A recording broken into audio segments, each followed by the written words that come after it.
La visión de la mujer jardín tiene que ver con un binomio que fue establecido de una manera muy singular y muy especial en la poesía. Es verdad que el teatro, que las artes fueron también aportando en ese binomio todo lo que es un componente de transgresión, en donde el jardín se podía entender en su lado más ordenado o más caótico, se podía entender también con sus luces y con sus sombras, el jardín podía ser coloreado y desde luego podía también tener toda la locura y la atmósfera del Averno, del infierno. La mujer jardín es un binomio que es particularmente importante no solamente en la cultura clásica, en la cultura mediterránea, en Grecia, en Roma, pero hay un punto de inflexión en el siglo XIV con Dante, Petrarca y Boccaccio, donde se despierta esa relación, esa visión de la mujer idealizada, con unas dosis muy significativas de neoplatonismo que permite también entender algunas de las imágenes que se plantean en esta metodología y técnica de la multipantalla y de la multiventana metafórica, que es también en parte un homenaje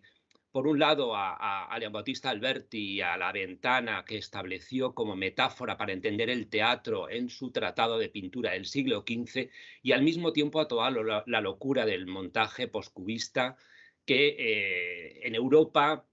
y desde luego en la escuela soviética Einstein consiguió realmente revitalizar en la cultura también cinematográfica. La mujer jardín, e invoco a la imagen de Meryl Streep con las flores, es también algo muy singular por el componente que tiene de ofrenda. Las flores llevadas y portadas por una mujer con la ventana al lado, con la ventana llena de luz, permite también entender aquello que vamos a ir descubriendo a lo largo de este breve recorrido, que es un viaje y un itinerario que tiene también mucho que ver con el sueño de Polifilo de Francesco Colonna, con la capacidad y el sentido que tiene el viaje que hace Polifilo para encontrarse con Polia, que es la luz, que es el conocimiento y que está en una isla, en la isla de Venus. En la siguiente imagen, una de las claves del grupo Atlas, y que tiene también mucho que ver con la manera en la que vamos a entender y diseccionar una parte muy importante de este recorrido, es la memoria y el sentido, sobre todo, que un personaje fundamental para el grupo Atlas aporta a la metodología y a los planteamientos de la técnica de la multiventana y de la multiventana y de la multipantalla, que es Avi Barbour. El valor que tiene perdón, el valor que tiene Avi Barbour, sobre todo, viene también escondido por el enigma y por la significación de esa ninfa de un cuadro de Ghirlandaio, que plantea no solamente un retrato con un bodegón sobre su cabeza, sino que tiene también un trasfondo muy significativo, que es esa imperante, esa glorificación, ese himno a la biblioteca y al papel que tienen los libros en la propia metodología. Avi Barbour es también un personaje que nos redescubre la antigüedad, es decir, que tiene una capacidad muy grande para que busquemos en los clásicos esa posibilidad que la ninfa, sobre todo para él, tiene y que se constituye como un elemento clave, perdón, como una llave esencial para entender también ese viaje de locura hacia el horror también de un primitivismo que tiene una doble naturaleza, que se expresa a través de la suavidad y de las asperezas, que se traslada a través de esa ninfa que él elige, Avi Barbour, para que entendamos también que es imposible no entender la cohesión de lo apolíneo y lo dionisíaco para entender la belleza elevada a través de la representación del patos y del éxtasis. La ninfa, por lo tanto, para él, y en concreto esta que se ve de Ghirlandaio sobre la biblioteca de Avi Barbour, es una especie de polifilo que voy a utilizar para hacer este breve recorrido, es decir, a través de la manera en la que ella baila, se mueve, se desplaza, con la técnica de los paños mojados y entra en una escena de clave humanista cristiana, y recordando que todo lo que ella rememora, como hizo posteriormente, siglos después, Isadora Duncan, que es la invocación a esa técnica de los paños mojados planteada en los frisos, en los trabajos, por ejemplo, de Fidias, que tan admirados fueron por Isadora, esa cohesión de lo pagano con lo cristiano nos permite entender a esta ninfa de una manera muy significativa para entender también esa visión, sobre todo de lo cíclico, que es tan importante para abordar también esa visión de la mujer jardín, donde incluso el bodegón, la naturaleza muerta, se constituye como un elemento crucial para entender nuestro viaje. Los objetos poetizados y cómo se configuran y se relacionan van mucho más allá de frutas, verduras que conjugan una representación del paso del tiempo para, sobre todo, trasladarnos una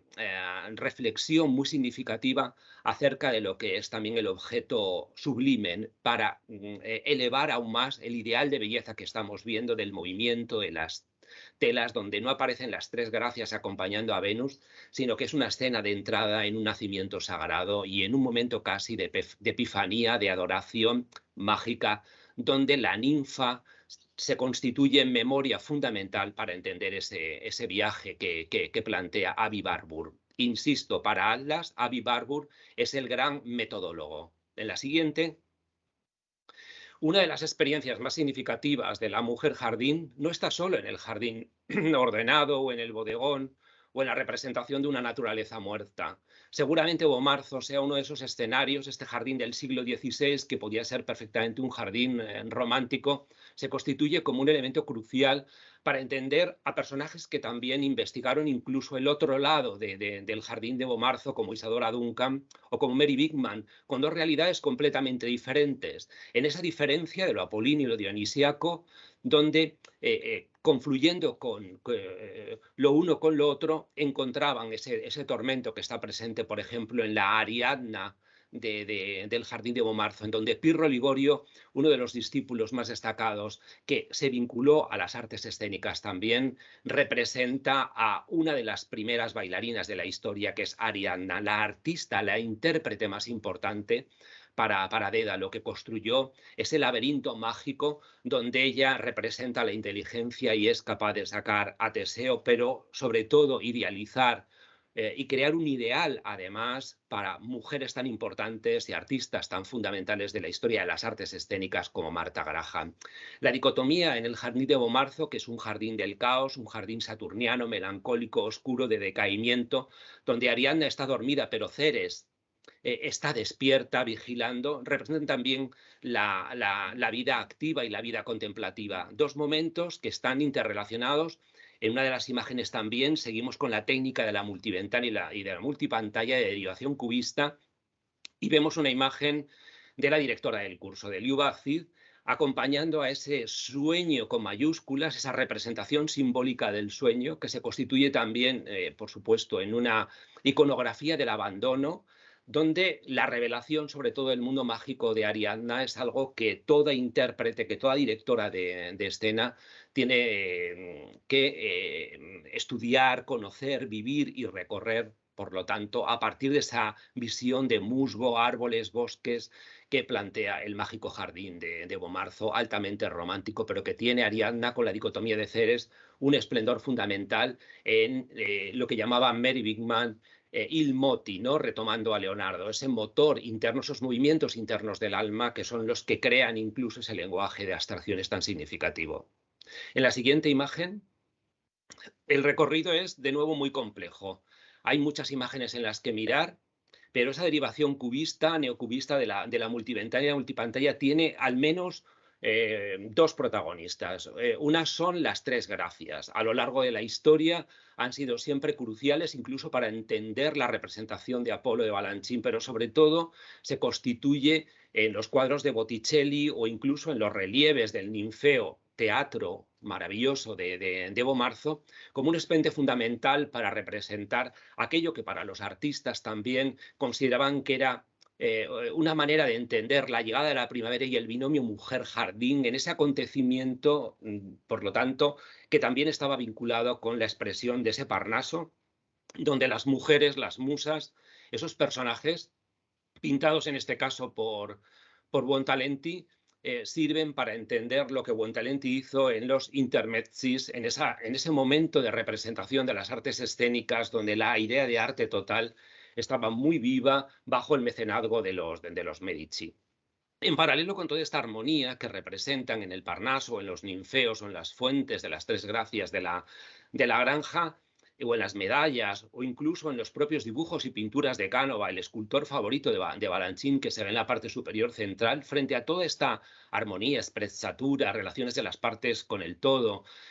concepción incluso pitagórico-musical que se plantean para los movimientos y para la elevación en ese juego donde los pliegues se constituyen en una herramienta fundamental de trabajo frente a todo ese conjunto de equilibrios armonizados por un concepto cartesiano, incluso a veces del espacio y de la coreografía, está lo que representa la escultura de Escopas del siglo IV a.C.,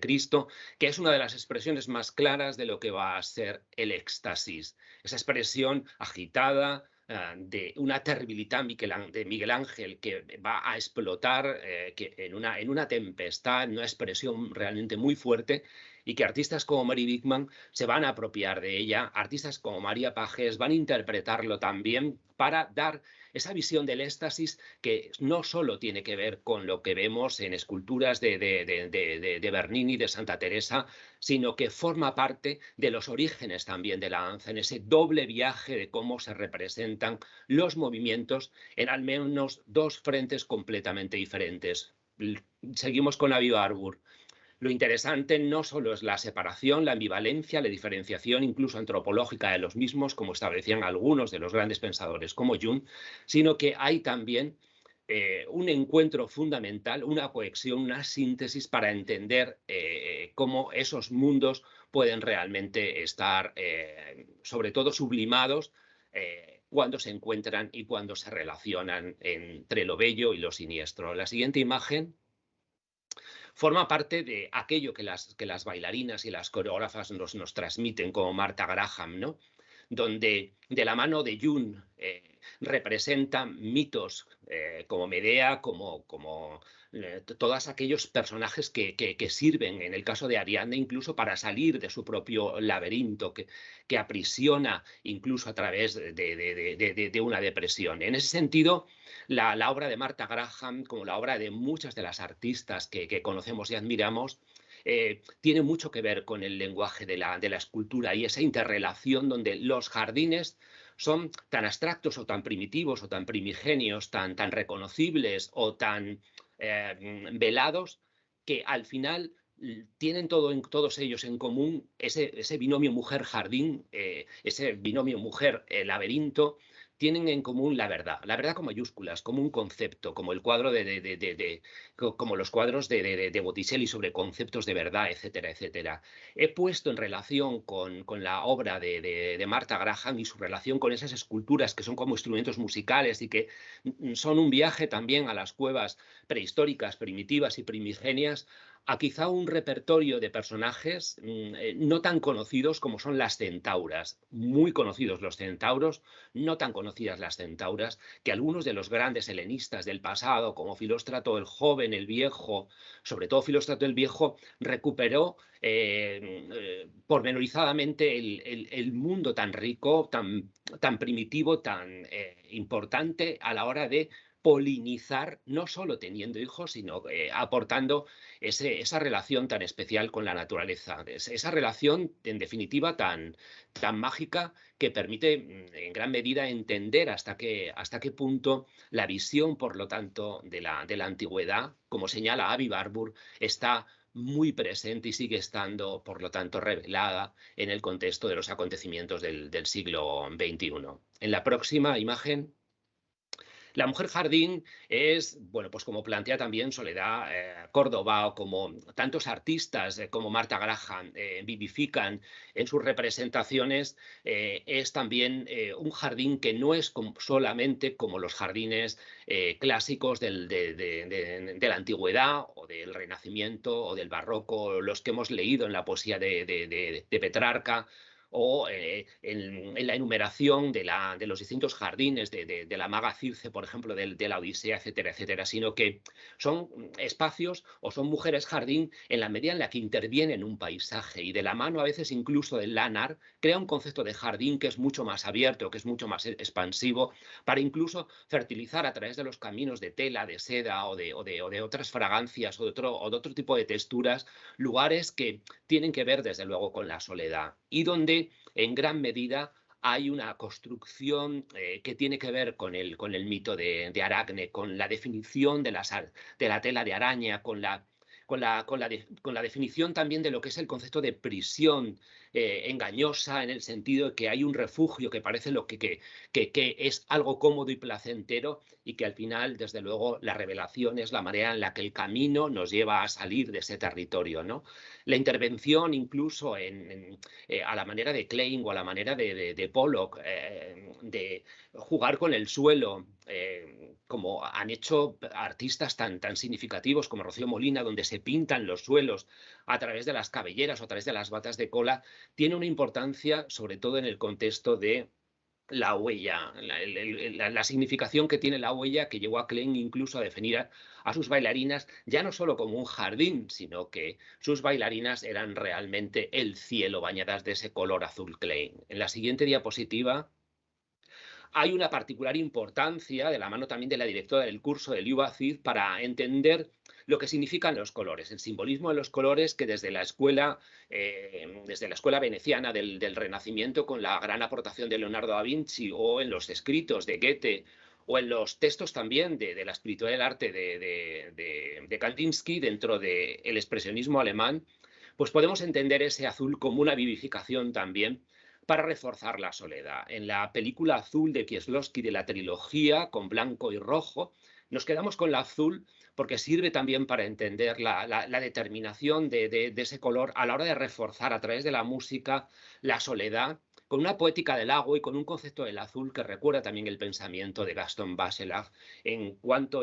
a la dimensión que da profunda del significado y de los cambios y de la propia estructura que crea esa coloración que también nos lleva a entender el régimen nocturno de las estructuras antropológicas de lo imaginario de Bachelard y de Degas, que incorporan sobre todo al personaje de Van Gogh. La manera de convertir a Liuba Cid en una paseante por los cuadros del Beau, del surrealismo belga, es también para entender hasta qué punto ese ilusionismo azul de la soledad se convierte también en un paseo místico, trascendiendo incluso a lo que Giulio Romano había sido incluso en obras de la envergadura del cuento de invierno, que es ese juego de lo que se ve y de lo que no se ve, ¿no? Donde la realidad y la ficción se confunden de una manera completamente distinta a cómo se plantea en el contexto del Quijote. Azul para lo pequeño, azul para lo grande, para lo micro y para lo macro. Azul para la fuerza pétrea de la música, pero el azul también para la suavidad del pigmento que hay en una piscina, donde la soledad se refuerza al entrar en el agua, porque es una manera de entrar en ese gran jardín, seguramente más importante, que es el útero materno. En la próxima.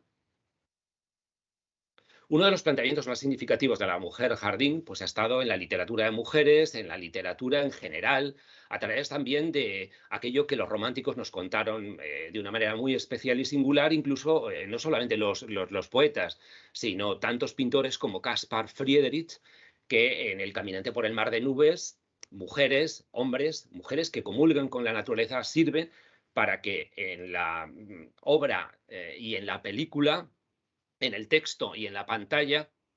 la protagonista busque una gran parte de la inspiración en esa soledad que se refuerza sobre todo en la manera en la que entiende a la naturaleza. Y la naturaleza salía con ella.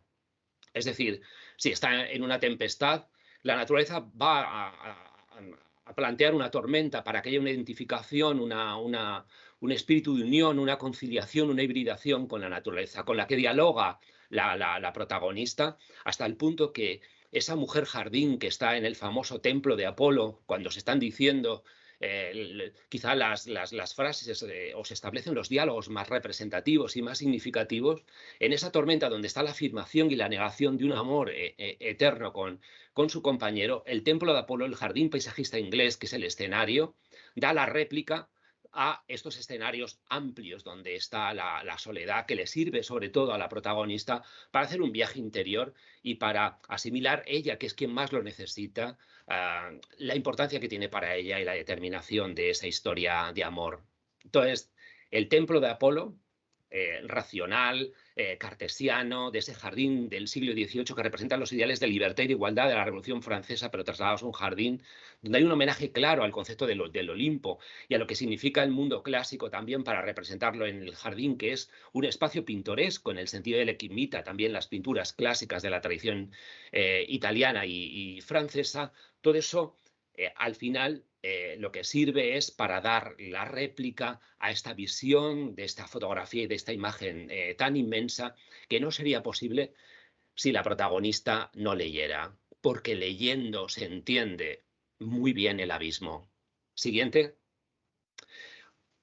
Para dar contraste también con lo anterior y siguiendo con Abbey Warburg, es muy significativa la visión sombría, oscura, telúrica, la representación del Averno a través de estos dos cuadros del Museo del Prado, verticales, del manierismo alemán, posterior, por lo tanto, a Durero, pero tan significativo como lo que el otro pintor alemán planteó. Baldung lo que revitaliza en estas dos pinturas, en este díptico, son dos realidades que se incorporan a Pina Bausch y a toda la tradición alemana. Aunque en el caso de Café Müller y en gran parte de las obras de Pina, la visión de estos dos cuadros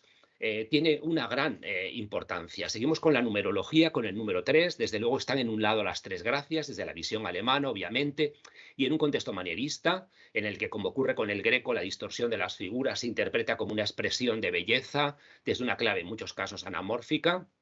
Las tres gracias están bailando, tienen los símbolos, algún instrumento musical, y están en un bosque. La magia de ese bosque, donde el claro te permite ver la luna, donde las verticales son perfectamente potentes, están establecidas sobre todo y fortalecidas por los propios árboles. Hay una clara fertilidad en esa imagen donde los árboles y la vegetación expresan también la propia fertilidad y la imagen del vientre de la protagonista, que está en primer plano de las tres gracias, y todo es positivo salvo la tensión de la serpiente que está enroscada a el árbol que vemos reforzando la vertical de la pintura. Perdón. Frente a ese cuadro, que es la noche, el nocturno, vivificado incluso desde un lado místico, está el cuadro de la representación del paso del tiempo, que es exactamente lo diferente. Seguimos con las verticales, siguiendo a lo Bautista Alberti, el paisaje está desolado porque el mensaje también es oscuro, es transformador en el sentido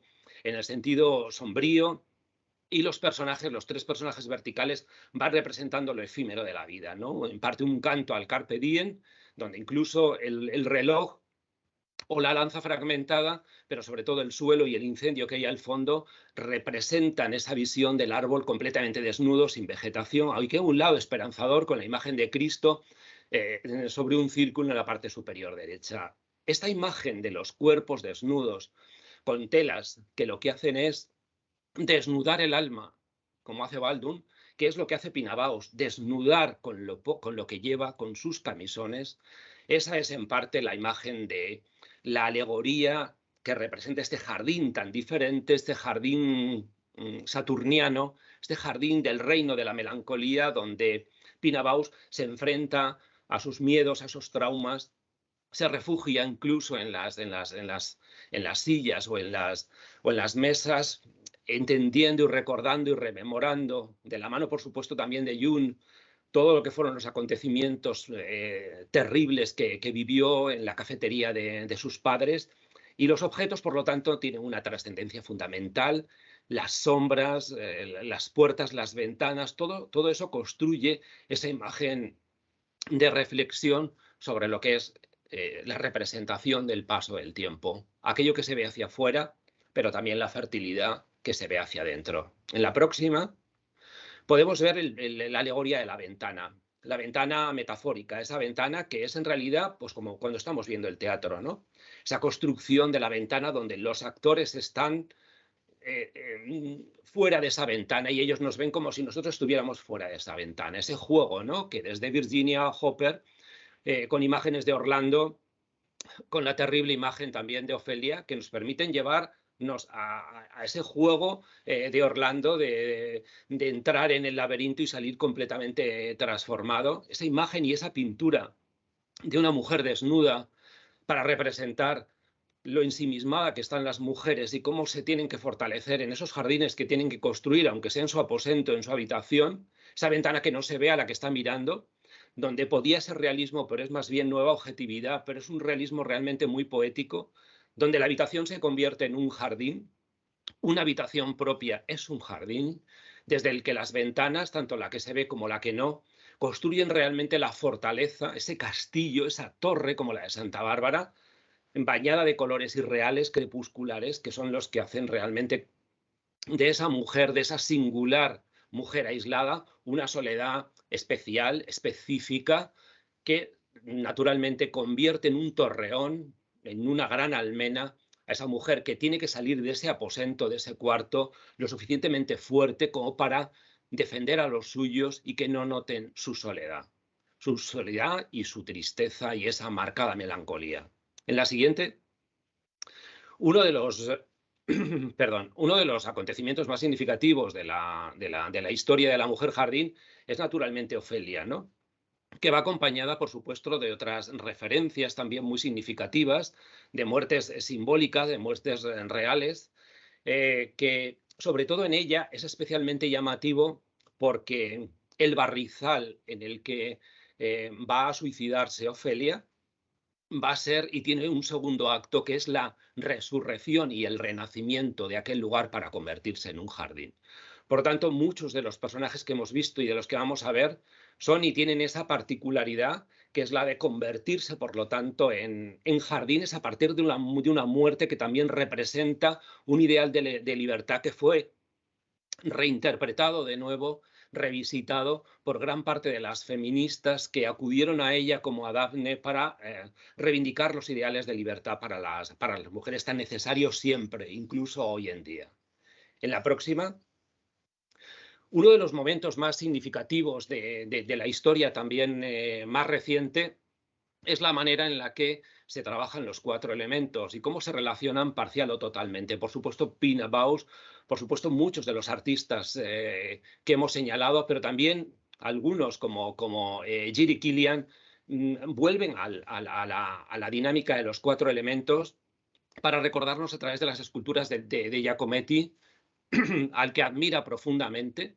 y que le sirve para construir una visión muy significativa de una de sus grandes obras maestras, que son Ángeles Caídos. Solamente son bailarinas las que pueden realmente llevar a la acción, representar y bailar, no hay ningún hombre, y todas ellas van surgiendo de ese contexto de la luz y la oscuridad, con marcados contrastes lumínicos, sobre todo, incluso con cuadrados que se mueven en el espacio y que nos recuerdan la importancia que tiene también, por un lado, entender la textura de las esculturas de Giacometti en las que se inspiran, es decir, ese concepto que invoca el mito de Prometeo al barro, al concepto de la creación, a la representación de la tierra, a un concepto de estilización donde la fuerza está en agarrarse precisamente a la tierra para representar luego en Ángeles Caídos, Jiri Kilian, el aire, para establecer esas dicotomías que también nos ayudan a entender la fuerza de unos contenidos que incluso pueden ayudar a la hora de penetrar en el pensamiento de artistas tan cercanos a nosotros como Antonio Gades, que expresó su admiración por Mondrian y por esa cultura de la abstracción, de derivación de la Bauhaus que utiliza también Jiri Kilian en Ángeles Caídos, y donde el jardín, por lo tanto, de Antonio Gades, el jardín de Jiri Kilian que vemos en Ángeles Caídos, tiene mucho que ver con su pasión por la abstracción, por ese jardín abstracto en el que no hay flores y que son cuadrados o rectángulos que se mueven en el espacio y que tienen que ver con la suavidad de Rothko o tienen que ver con la rigidez de Piet Mondrian, ¿no? Del neoplasticismo holandés, que en definitiva es lo que une a Jiri Kilian con Antonio Gades, pero que en la expresión de Ángeles Caídos nos recuerda que esos jardines que vemos son tan jardines y que no por ser abstractos tienen menos valor que esa visión del huerto florido que vemos en tantas vírgenes y con tanta profusión de flores, por ejemplo, en la representación de la llegada de la primavera. En la próxima, uno de los acontecimientos más significativos para colocarse un jardín o para definir un jardín tiene que ver con las cabelleras. Es decir, hay muchos ejemplos de artistas que desde claves performativas han construido no solamente una hibridación de raíces y de ramas, como Cristina Iglesias en una de las puertas del Museo del Prado, sino que hay cabelleras delante de espejos, como en Amistades Peligrosas o como en Ángeles Insectos, donde hay muchos de los peinados que lleva Christine Scott Thomas, que es una versión de Darwin, donde los peinados lo que hacen es, en el caso de Ofelia, representar las aguas primaverales o el jardín, por lo tanto, con cierto esplendor, con esa dicotomía también de lo sombrío y de lo claro, pero hay, en el caso de otras cabelleras de mujeres, que van a ir construyendo un relato, como en la danza española, un relato muy interesante sobre jardines distintos que tienen realmente en la cima del monte, es decir, en la cima de la cabeza, una expresión muy significativa para trasladar todo ese lenguaje, todo ese imaginario tan poderoso en un recorrido, por supuesto, tan ambivalente como diversificado, pero que tiene en la constitución del jardín un valor fundamental al tratarse de mujeres, ya que, como decía Hopper, las mujeres transmiten unas emociones y unas energías muy ricas, muy diversificadas. Pensemos las cabelleras de las actrices o de las bailarinas y pensemos en las cabelleras de los actores. Hay un abismo, ¿no? Una gran diferencia entre lo uno y lo otro. En la próxima, una de las reflexiones más significativas en la cultura también abstracta y en esa parte de experimentación y en esa visión de la espiral, de las alas en la espiral que Fuller, por ejemplo, planteó a través de todo lo que es su investigación, ella y sus discípulas, donde la luz y esa visión cambiante, permanente, que invocaba a lo que Lannart y Smithson sobre todo va a trasladar como un eje fundamental que une toda la vanguardia o la transvanguardia con el mundo más ancestral, con las culturas prehistóricas, y que tiene la mujer y que tiene la concepción del jardín, desde luego también de la madre naturaleza, como una herramienta fundamental para crear esos tránsitos que son indispensables para entender obras tan significativas como la película El piano, donde la protagonista altamente romántica al final, en una visión casi de ensueño, construye una expresión de Lannart con un caballito de mar, con su espiral, por lo tanto, en su terminación, y unos caminos y unos senderos que tanto la protagonista como su hija, como el salvaje del que se enamora, definen ese concepto de Eros y de Thanatos, que también está, sobre todo, inmortalizado en la medida en la que entendemos también la importancia que tiene el piano como el gran protagonista de una historia que no pierde el valor que para una mujer romántica, artista, constituye lo que es el concepto de un jardín transgresor y diferente y que ya no es de regla y de compás y que tiene, desde luego, en las alas y en la espiral dos también pilares fundamentales para poder volar, viajar y amar de una determinada manera. En la siguiente. Quizá una algunas de las heroínas que practican eso que tienen todas las que hemos visto, que es esa heroicidad en permanente transformación, invocando a las metamorfosis de Ovidio o el asno de Apuleyo, que lo que hacen es, sobre todo, convertir las amazonas, las hermanas de Faetón, que se transforman incluso bailando también en Olmos, construyen, por supuesto, esa visión tan importante que es la revolución de las mujeres, la revolución poética de las mujeres, que tiene que ver con esa construcción de tipologías de jardín completamente diferentes, pero que se apoyan y se basan y se perpetúan en una permanente transformación del rostro, del cuerpo, de los brazos, como iremos viendo también a lo largo de este cierre que vamos ya llegando a él. En la siguiente. Quizá uno de los personajes más interesantes de la historia del binomio mujer-jardín sean los paisajes y los bosques, ese bosque con jardín interior o ese jardín con bosque interior, que representa quizá uno de los mitos más significativos, mito y arquetipo para la historia de todos, no solo de las mujeres, que es Atalanta. Atalanta, en este cuadro de Guido Reni del Museo del Prado, la podemos ver, por supuesto, como ha sido siempre, como una heroína independiente, al margen de su transformación en león por amor. No es una concesión, es realmente una decisión. Y en cualquier momento la reflexión sobre la impronta de los velos, de los movimientos, nos lleva también a las escritoras, ¿no? A cierto tipo de escritoras, como la protagonista de Memorias de África, fuera y dentro de su casa, en su aposento, con su tocador. Ella representa siempre, siempre, siempre esa visión de Atalanta y su ofrenda a Artemisa, a lo que significan también los animales en la cima, en esa representación tan importante del amor eterno, de la búsqueda y del encuentro con el amor eterno, que se representó de una manera especialmente llamativa en los sueños solares de Marc, uno de los protagonistas de el Jinete Azul, de ese grupo con el que se vinculó Laban, el gran coreógrafo, y que nos da, yo creo que quizá una de las paradas más interesantes para la historia del siglo XXI. Es decir, vivir como Atalanta y entender en gran medida la manera en la que ella construye su jardín interior dentro de ese bosque. En la siguiente. Quizá esas Atalantas, además, las tenemos a la vista en las cortes, en Cibeles, y que tienen también, por supuesto, un diálogo muy significativo con las diosas que cazan y que se defienden en esos parámetros tan significativos. En la siguiente. Otra de las reflexiones más significativas de las mujeres y del binomio mujer-jardín sea aquello que se traslada en Ifigenia, y esa nostalgia por esos lugares donde la soledad se convierte también en una de las primeras condiciones, ¿no? para esas heroínas que en el lamento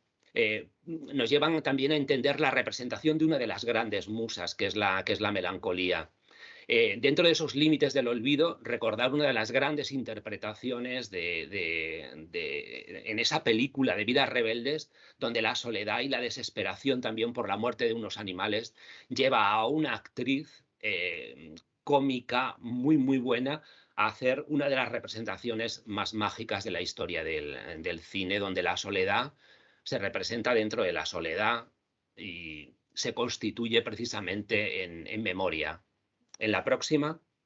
uno de los acontecimientos más significativos también de esas mujeres jardín sean lo que hacen las tejedoras, tantas y tantas de nuestras familias que han tejido, tejedoras activas, de una soledad, pero también de un jardín. Penélope es una gran constructora de jardines, es decir, además de ser tejedora, por supuesto.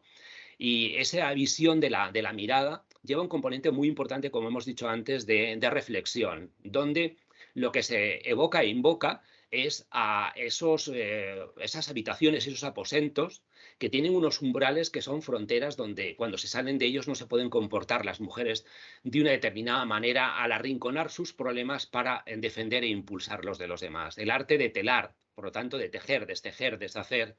el concepto de la dinámica de la noche y el día, de la alegoría del día y de la noche, de la aurora y el crepúsculo, nos lleva sobre todo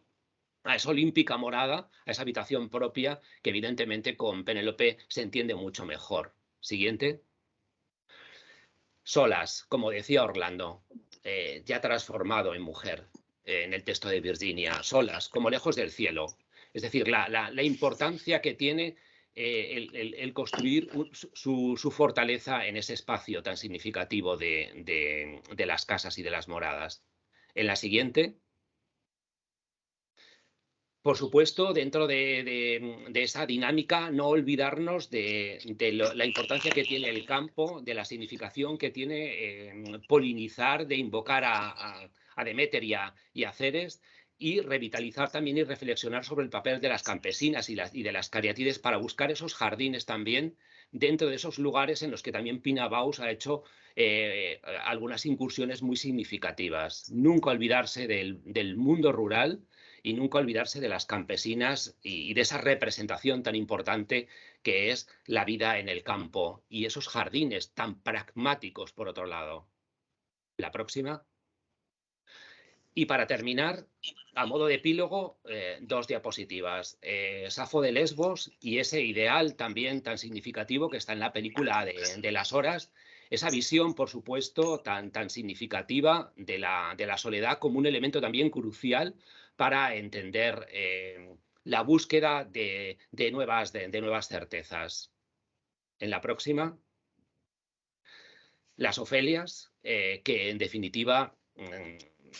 todas ellas nos llevan a entender el retorno a la gruta, el retorno al vientre, que es sin duda uno de los grandes paraísos. Última imagen con la que me despido para recordar el contraste entre las aguas de Ofelia, de la película de las horas, tres mujeres que representan lo mismo, la alegoría que construyen las tres, esa alegoría de las horas, de esa luz, de esos colores, de esa visión, sobre todo de los caminos de Polifilo y de Polia. Frente a eso, el contraste del Averno, pero siempre un Averno, en el caso de Pina, fertilizado por esas flores que siempre dan un contraste muy especial para poder entender la simbiosis, pero sobre todo la culminación del encuentro a través de la mujer jardín con la morada final, que es la morada primera y que es la originaria. Ofelia, Virginia, entran en las aguas llenas de piedras y de flores para construir el viaje más importante, que es el viaje al jardín del vientre del útero materno. Muchísimas gracias.